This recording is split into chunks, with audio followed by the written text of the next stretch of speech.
The 21st expansion in Magic the Gathering history, Invasion released in October of 2000 and kicked off the Invasion block. The sixth expansion symbol is that of the Coalition, which is a cooperative effort of forces from across the plane of Dominaria from all 5 colors as they band together to defend their home from Yawgmoth and his invading Phyrexians. The set also brings Magic the Gathering's attention back to the Weatherlight crew, freshly escaped from Arcadia. The story of Invasion can be discovered by reading J. Robert King's novel by the same name. I never learned to read! For those who just want the key story points, here is a quick summary. The Weatherlight is back on Dominaria and speeding towards Benalia. Unfortunately, their journey is interrupted as massive Phyrexian portals open up in the sky, with massive transport ships coming through soon thereafter. The invasion, it seems, has begun. Realizing that they cannot take on the massive number of ships, the crew flies directly into one of the portals, emerging on the other side back in wrath. The crew quickly does what they can do to destroy what they can of the fleet behind enemy lines, before deciding it's time to escape back to Dominaria. Once they finally reach Benalia City to warn the populace of the Phyrexian invasion, the crew gets imprisoned for what Benalia considers to be Gerard's desertion. In jail with them is an oddball blind seer who is doomsaying near where the Weatherlight had landed. Predictably, war quickly comes to Benalia. As the Phyrexian forces, commanded by Stavo Tavok, rout the Benalish defenders, the crew and the seer escape. The crew quickly recruits help among some of the Benalish prisoners and return to the Weatherlight. Now on board, they face Sabo themselves but are able to escape, though not unscathed as the ship's navigator, Hannah, gets infected by the Phyrexian plague. But the action isn't just occurring in and around Benalia. Rather, the violence is happening all over the globe. As such, Urza and Baron awaken the Metathran that Urza had created during his Bloodline projects many years prior and sends them to Kolios, where Tavok had set up her base of operations. Unfortunately, Tavok captures the Metathran commander, Thaddeus, and ruthlessly analyzes him. In Zalfir, Teferi has a plan. He convinces Urza to teleport in and out of the Phyrexian portals above Jamura in order to disrupt them. The Time Mage then uses the energy released from the failing portals to phase out his home nation in northwestern Jamura, as well as sections of Shiv, thus saving them from the invasion. Urza is not pleased. As far as he's concerned, all Teferi succeeded was in handicapping the Dominarian Coalition's forces by removing these 2 powerful nations from the fight. But at least the half of the monorig that did not get phased out turned out to be a lava-spewing mech of some sorts, so at least Urza's got that going for him. In the Yavimaya forest, the Maro sorcerer Multani has returned from his absence and is now leading the defensive efforts there. Yavimaya succeeds in turning a good number of the Phyrexian invaders into wood, and, in doing so, creates a new army that assists in defeating the rest.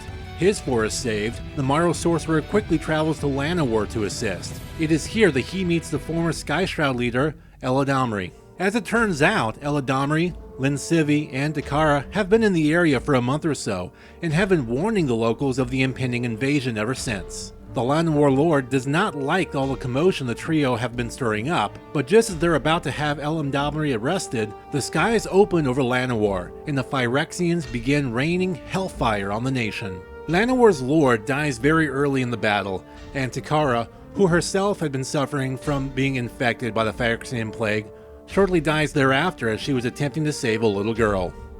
Multani leads the efforts to defend Llanowar as the forest's own Maro sorcerer, Molimo, reluctantly lends his own aid. Eladamri and Civi lead what Llanowari they can deep underground into a network of mysterious caves. Shortly thereafter, the Weatherlight appears after yet another trip to Wrath, where the crew successfully collected Phyrexian specimens from which the ship's healer, Aurum, was able to make a vaccine for the plague. Llanowar is inoculated, but the vaccine was finished too late to save Hannah, who had fallen into a coma. Meanwhile, Urza is gathering a group of 8 other planeswalkers to his cause from both Dominaria and elsewhere. This includes the Olgrathian planeswalker Daria, Taser of Rabaya, and the Dominarians Freyles, Christina of the Woods, Teveshet, Lord Windgrace, Bolivar, and Commodore Guff. Urza takes the group to Talaria, where they learn to use the Titan engines he had created for them all as he prepares them for their own invasion of Phyrexia. This, of course, gets the attention of the Phyrexians. Urza and company flee the island, leaving it and all that's on it to the invaders. The party ventures to Koilos and meets up with the Weatherlight crew and finds that Eladamri has now become Thaddeus' replacement as the new Medithran general. Urza also calls Baron and his forces away from defending Urborg. While the Master Wizard is displeased to be abandoning the fight, he finds solace in the fact that he can finally be reunited with his daughter, Hannah. Urza, however, informs him that she has passed away.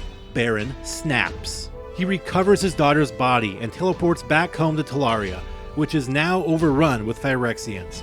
He places her body next to his wife, Rain, in the family tomb, then turns his attention to the Phyrexians.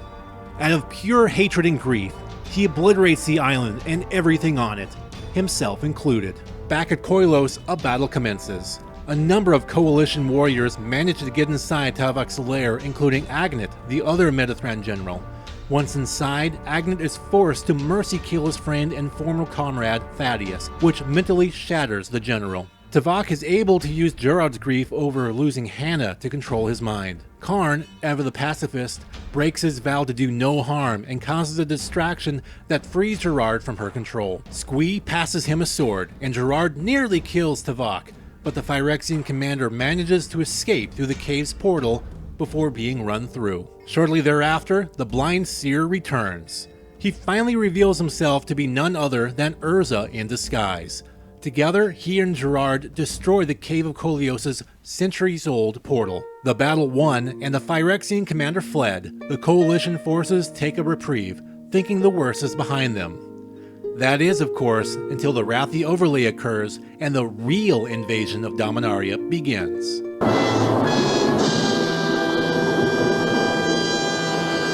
But that doesn't happen until the next set.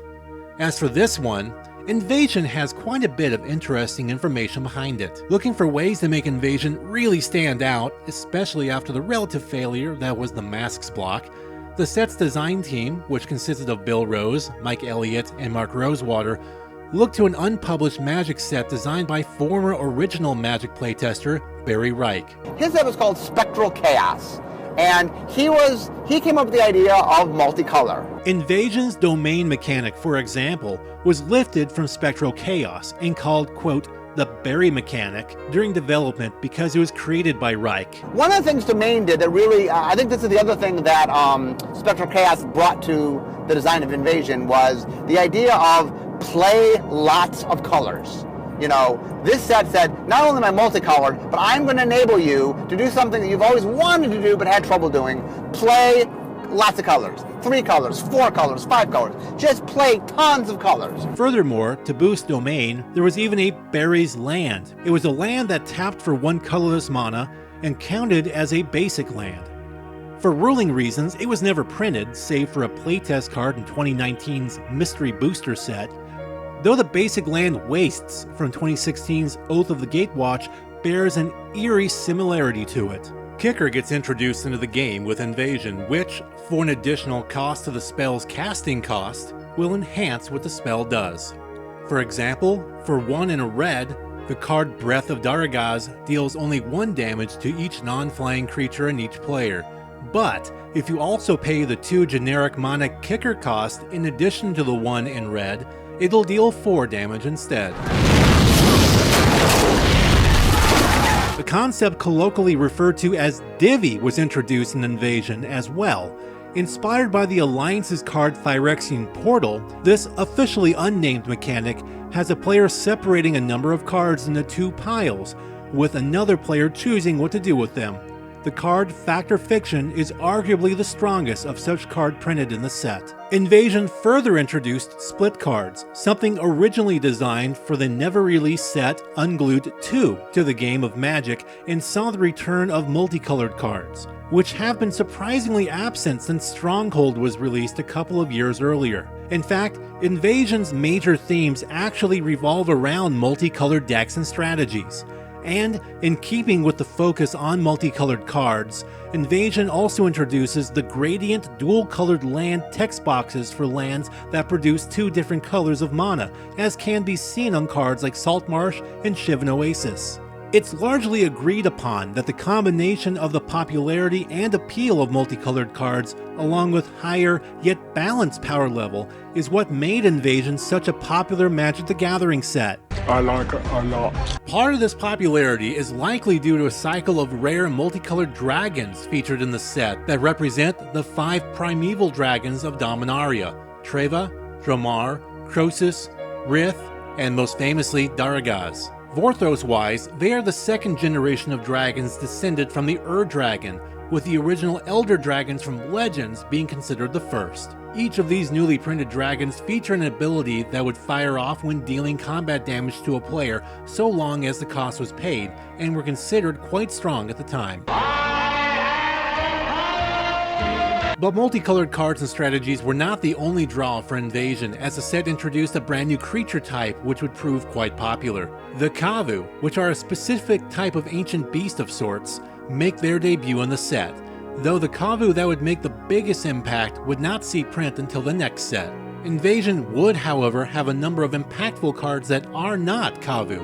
This includes Absorb, a once staple in Legacy and currently standard staple in blue-white control decks; Artifact Mutation, a popular card in Commander and Vintage; Dueling Grounds, Fires of Yavimaya, Fact or Fiction, Sabertooth Nishoba, Tribal Flames, which tends to find a home in Legacy 5-color Zoo decks, and Urza's Rage.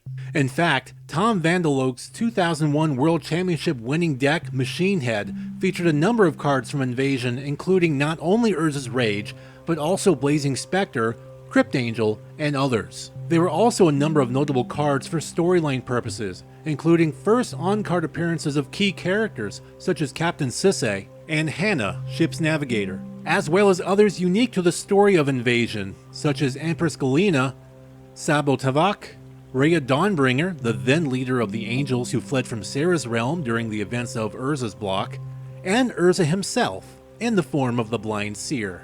Not everything in the set were winners though, as could be evidenced by the cycle of Leech cards.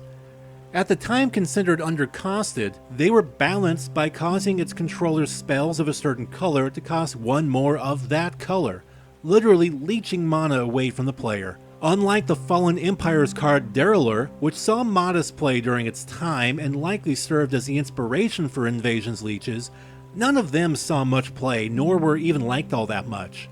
Not even Alabaster Leech, which was considered the best of the bunch. Don't even think about it, go away immediately. Go away. Another card of note is the set's pre-release card Raging Kavu, or Kavu Furens, as the entire card was printed in Latin. Interestingly enough, it's also the only card in the set to show a copyright line of 1993 through 1999, as Invasion itself was printed in the year 2000. It's wibbly-wobbly, timey-wimey stuff. It's one thing to shift languages for a pre-release card. It's another thing altogether to shift planes, but a plane shift is exactly what's going to happen next.